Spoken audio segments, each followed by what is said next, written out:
Hi, loves. So, I just finished last week the Priestess Lover webinar, and there were 156 women that joined. Close to half of them sent in questions, personal questions, and what a lot of them oriented around is this question of worthiness.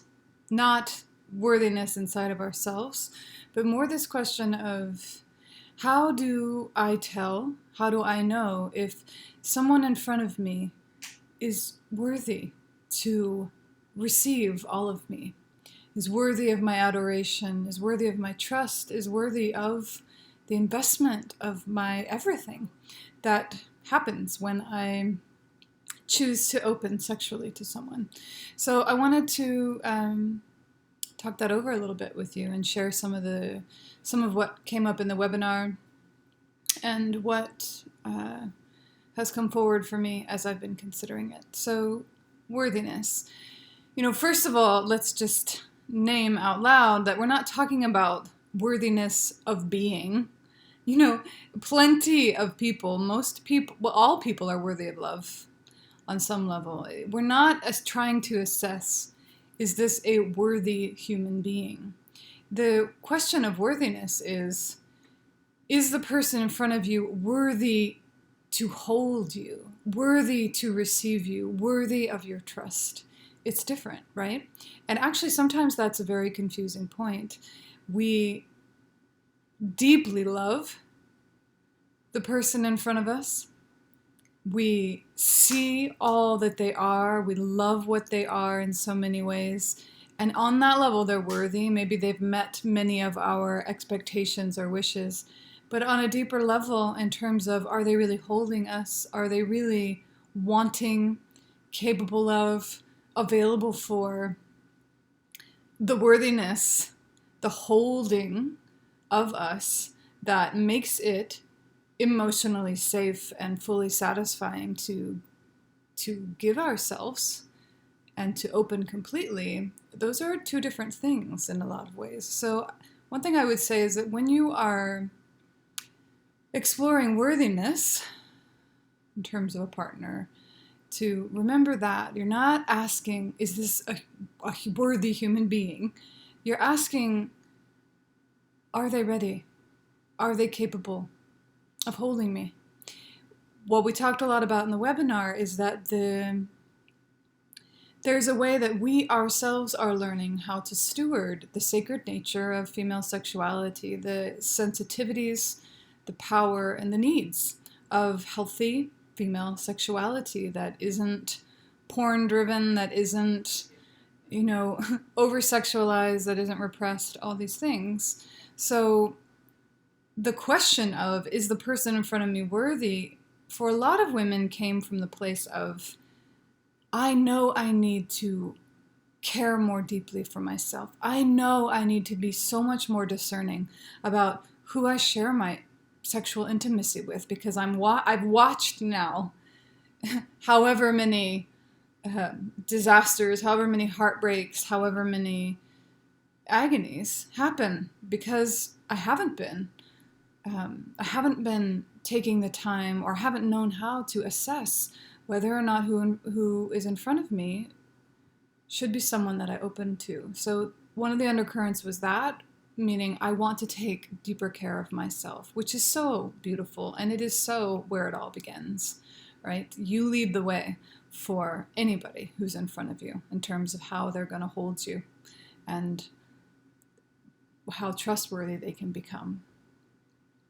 The other thing that was moving through a lot of the women is this experience of getting to a place where they really do feel like whoever's in front of them is trustworthy, is worthy of the investment, is worthy of all the things, is worthy of opening to, and then having something happen, right? It's those experiences where you come together with someone, you feel like you've really done your due diligence, you've really gotten to know them enough before you opened, and it's beautiful and it's wonderful for a while, and then something comes up, and it all falls apart, or there's a big reveal and it all falls apart. And so there was also in the questioning this deep desire for women to saying, please, I don't want to suffer again.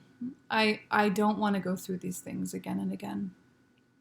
So I'm going to speak to a few points that we went over in the webinar that address those two undercurrents.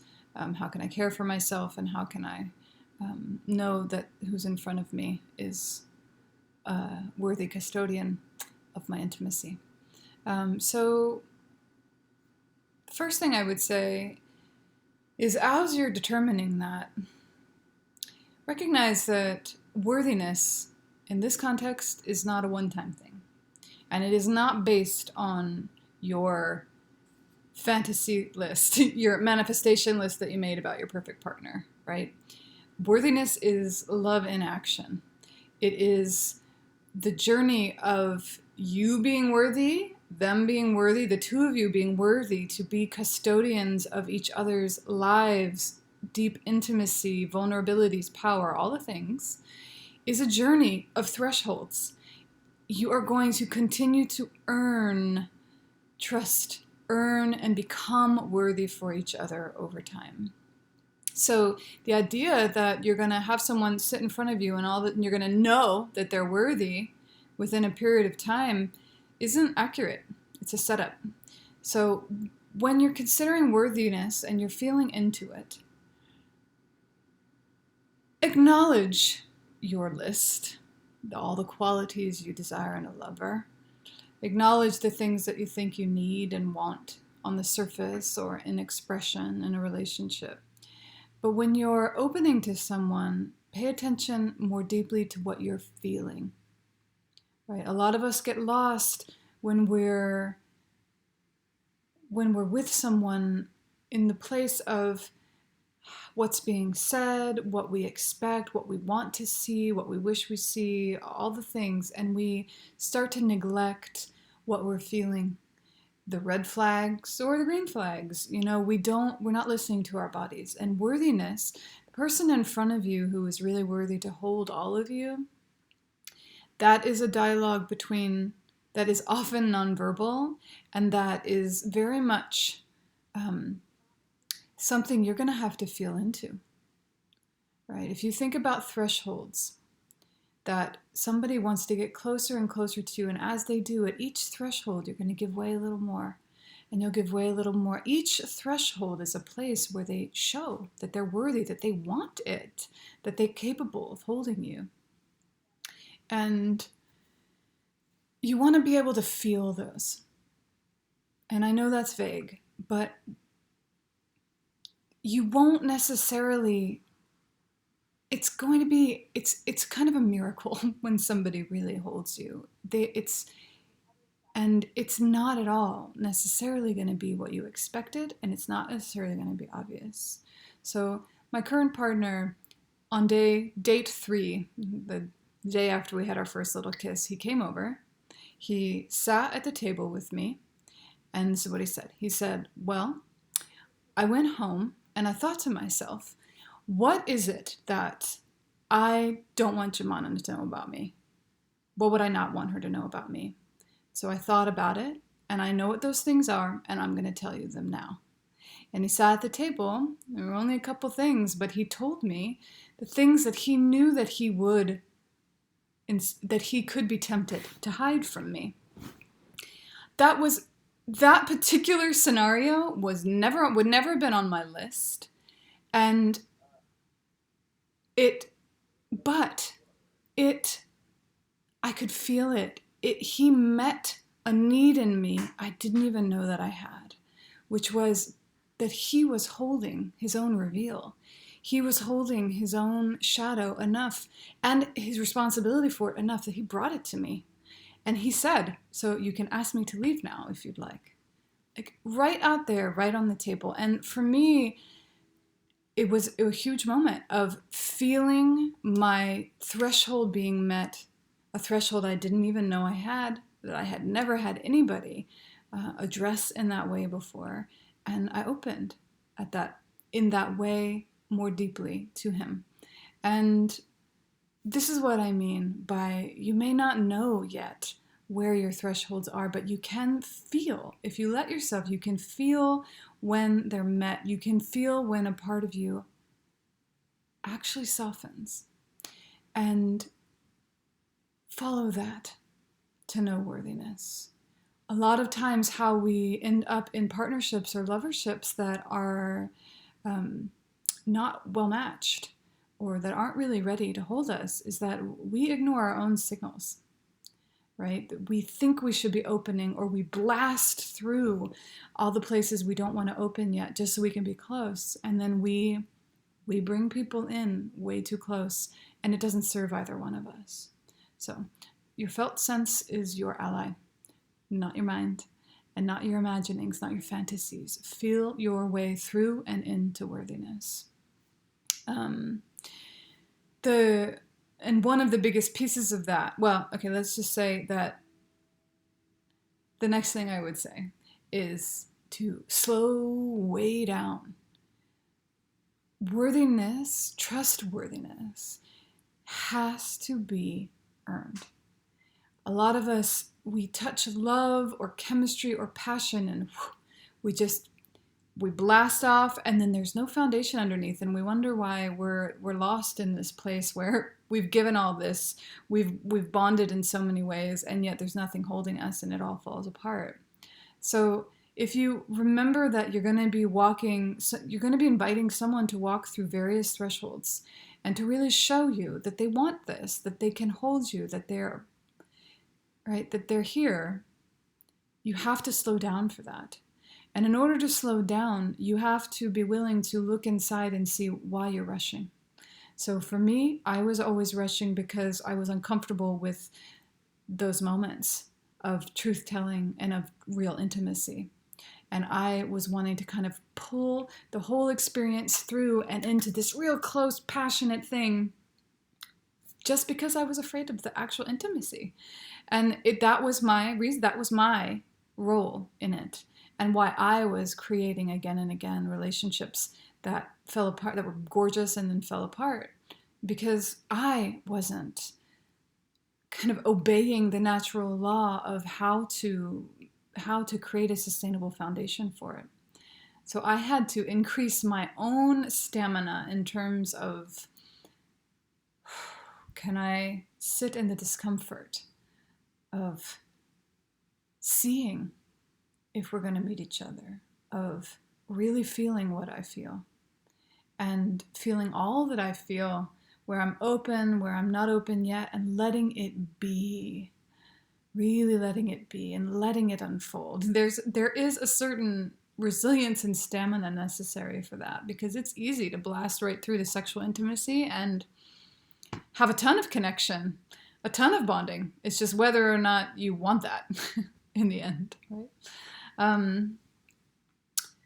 So meeting and waiting at all the thresholds of intimacy, and knowing your non-negotiables, not betraying them. So, nobody can, if you don't know yet where your non-negotiables are, meaning there are going to be a few things that are actually non-negotiable for you. Like for me, one of them is fidelity, like a pretty high level of fidelity. I have tried to negotiate that one in every possible way. It's a whole other video. And where it came down to is, oh, that's right. I only function, I only open, I only really surrender when I feel deeply held in a sexually faithful container, right? And sounds simple, but it took me a long time to understand that that's a non-negotiable. So if it gets violated, if it's not being offered, if it's not a shared value, strike one, we're out, we're done, because it can't go any further. And the amount of times that I have tried to negotiate that, well, too many, right? And I won't anymore, because the cost has been high enough for long enough. So things like that. What are your non-negotiables? And you'll know them because they aren't personality driven. It's not like, well, I really need you to dress this way. I really need you to be this tall. I really need you to make this much money, or to, to always show up in this way. It's more of when this need isn't met, I shut down completely. My deepest nature these are my deep core values, and I cannot compromise on them. I can't compromise. It will tear me apart. So that's what you're looking for your non-negotiables, and you need to be the one not to betray them. And that can be difficult because it may be that you want the companionship, you want the sex, you want the intimacy. And in order to get it, you would have to betray those. So again, holding your own non-negotiables makes you a worthy custodian of your own vulnerabilities and your own power, so that someone can actually meet you there. And that's really important. No one can be that trustworthy steward if you are not that trustworthy steward. I think the last little bit to say in terms of, as you're evaluating who in front of you is it safe to fully surrender to? Other than your own felt sense that's going to lead you through all the nuance of an actual relationship in actual time, is can they sit in a fire? That's a big question for me now. Can my partner sit in a fire and not run? Meaning the fire of his own emotion, the fire of his own defensiveness, the fire of my confusion at times, or the fire of my intense longing and passion for him, right? It's all different flames. All of it has intensity. And if your person in front of you, they don't have to get it all right. They're going to have flaws, all the things, but if they can just sit in it with you, if they have that reserve of personal power and that willingness to stay, then you can surrender into that. It's not that all sorts of things won't move on the surface, but if they're not going to run, and they show again and again that they can sit in the fire and just stay there, let it burn, find the truth, and not leave.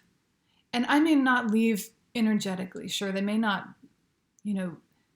run away, literally, they may, but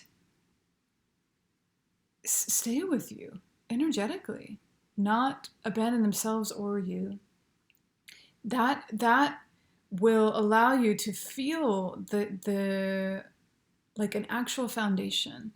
And one of the things you can think about when you think about worthiness, or when you're feeling into worthiness, is it actually feels like containment, right? So love and passion and all those things, they feel, right, what they feel, all the things that they feel. Worthiness feels like containment. It feels like, oh, you got me. You're right there. I can surrender because you're right here, not because you're amazing, not because you love me and I love you, and not because we both want it. I can surrender and trust you because you're right here. I am contained. I am held. There is something to surrender into, right? So, is that all I had in my notes?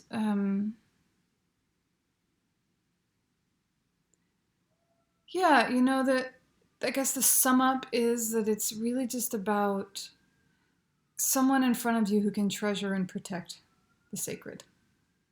By sacred, I mean the sensitive, the powerful you, right?